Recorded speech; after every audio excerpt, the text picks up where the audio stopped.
If you've ever used Google Maps, you know that this magic rectangle of doom and despair can get you from anywhere to anywhere. But how?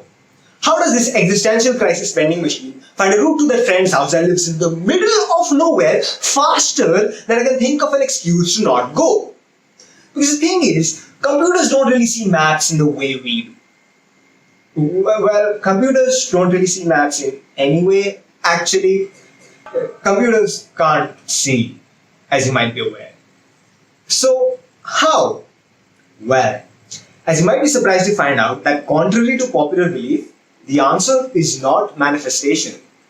But to find out how exactly it's done, we need to put ourselves in the shoes of our phones. Because computers can't see, to give all the information of a map to a computer, we literally have to give them lists that go that city 1 is connected to city 2, 3 and 4 and then provide the distances between them, and then city 2 is connected to 1, 5 and 7 and so on and on and on and on. And finding routes with lists is like navigating one of those video game maps that have everything hazed up and have no markers telling you where you need to go next or where anything is.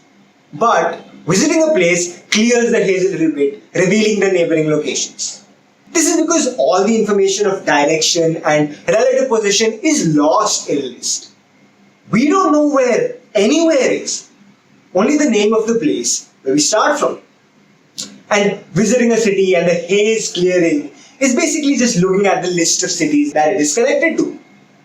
So let's say you're in the world of, alphabet land, and the city we're starting from is S, and where we need to reach our destination is D. Creative, I know. Now, we don't know where D is, so what do? Well, there's not much we can do really. Since we have no information about, anything, all we can do is start exploring. And then just keep doing that till we reach our destination. And other than just visiting places randomly, there are two main ways you can do this.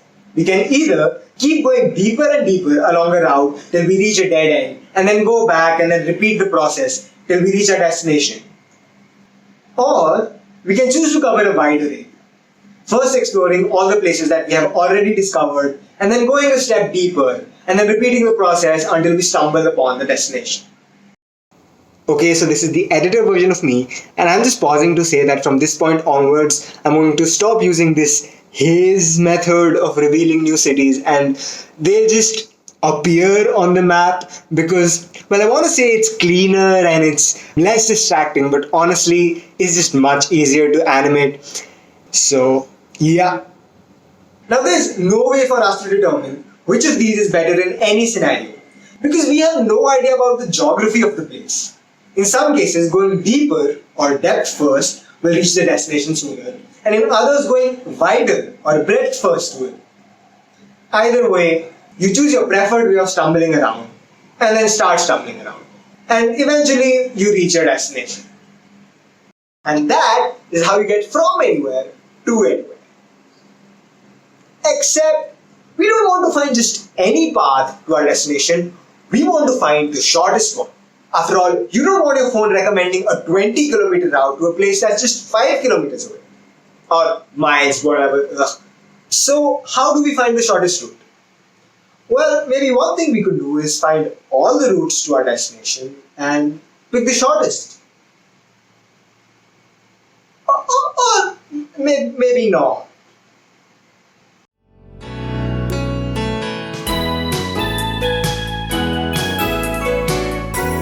To find the shortest path, we need to know what it means for a path to be the shortest. That sounded way too philosophical. What I meant was that we need to know what the properties of the shortest path are. On the shortest path to our destination, whatever it may be, we will pass through some cities. And since they lie on the shortest path to our destination, in trying to find this path, we must also find the shortest paths to all these cities in between. Because if we find a different, shorter path to any city in our shortest path, our current path can't possibly be the shortest. That will be the path that goes to that different, shorter path to that city, and then the remaining of the journey to the destination. But we also don't know which cities will lie on our shortest path. We don't know anything. So, what we do is find the shortest path to all the cities.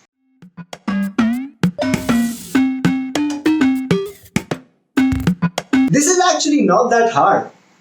What we do is we start by finding the closest city to our starting point, and then the second closest, and then the third closest, and so on. And eventually we'll stumble upon our destination. But again, how? What we do is we create two lists. A list of cities we've discovered and another of the ones we've visited. Next to each city, we also write down the length of the shortest path we've found to it so far, our estimated shortest path. Whenever we visit a city, we shift it from the discovered list to the visited list. But we only ever visit a city when we know we have found the shortest path to it. How do we know that? Well, let's say we've already visited a bunch of cities, and so we know the shortest paths to them, and discovered a bunch more, and thus have estimates for the shortest paths to them. From the discovered list, we choose that city to visit which has the smallest estimate. And we can say for sure that this will be the shortest path to this city. Because if there is a shorter path to it, say through some other city, that city cannot be one of the ones we've already discovered, because at this point, the shortest paths we've found to all of them are all longer than the shortest path to F. And it also cannot be through a city we are yet to discover, because to discover cities, we need to visit a new city. So the paths to all undiscovered cities are also longer than the shortest path to F, let alone a path through them. If this is a little confusing, don't worry. I'm going to work through an example in just a minute. Now, when we visit this new city, we see if we can find shorter paths to some of the cities we've already discovered that go through this city. If we do, we update our estimates. This constant process of updating our estimates ensures that we keep finding shorter and shorter paths to every city till we ultimately find the shortest possible path. After this, we also add any newly discovered cities to our list, and then the entire process repeats again. To get a more intuitive feel for this, let's work through that example. Again, we start at S and we need to reach D. In the beginning, we'll only have a starting point in the visited list with distance 0. We're already there. And the discovered cities will be the neighbors of S, to which we know the distances. A being 4 kilometers away and B being 2 kilometers away. These are also the shortest paths to A and B we've found so far, because, well, they're the only paths we've found to them so far. So the city closest to the starting point and with the smallest estimated distance in our discovered list is B. So we visit B. Now B is connected to C, D and A. Now, pausing for a second, I want to point out that it may seem that the triangle formed by the cities S, A and B and the roads connecting them violates the triangle inequality. But that's not true because, well, they don't form a triangle. These straight lines aren't straight at all actually. They're just representations of roads that are curved and angled and go up and down slopes. So no, the math here isn't broken. The only thing broken here is my animation skills. And probably my grammar. Anyway, going back to the example. Since C is 5 kilometers from B and B is 2 kilometers from where we start, we add C in our list of discovered cities with the shortest path estimate to it being 7 kilometers long. Likewise, D is 8 kilometers away from our starting point. Now A is only a kilometer away from B. So we can actually reach A by traveling just 3 kilometers instead of 4 if we go through B. So we update our estimated shortest distance to A to 3 kilometers. This process now repeats. We visit the city with the smallest estimated path and then update our estimates for the remaining cities if we find shorter paths to them. And we do this again, and again, and again, and again, and again. And eventually, we find the shortest path to our destination. Note that this visual map that starts to appear in front of you is just a representation of the information that the computer has. And since the computer doesn't have any information regarding direction, this map isn't really the map of the place that we're traversing through. These are just random directions that I chose to represent all of this information. In fact, you can just move cities around and it won't make any difference. Because again, there is no information of direction available to the computer. It does all the work using just the lists. And that is actually how computers find routes. There are some modifications to make the process more efficient, but by and large, these are the steps that computers and phones follow by trying to find a route to that restaurant that I visited at least 100 times before, but somehow still don't remember the way to. I don't know, it's weird. It's called Dijkstra's algorithm, if you're curious. Not my brain damage, the steps computers use, follow, whatever. Wait, there's more. So far, we've worked under the assumption that we don't really have any additional information other than what the neighbors of each city are. But that's not true. Because thanks to a magical technology called GPS, we know the coordinates of every place.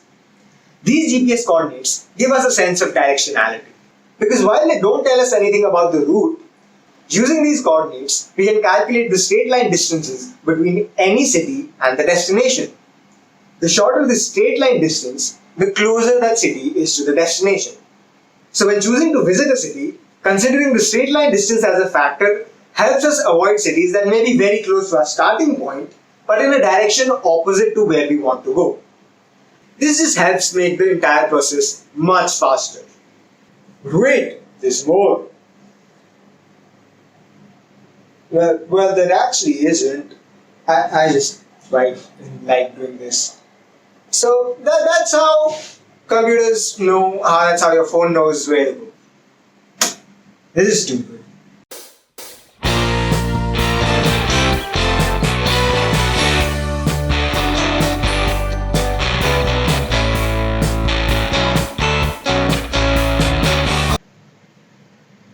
But wait, there's more.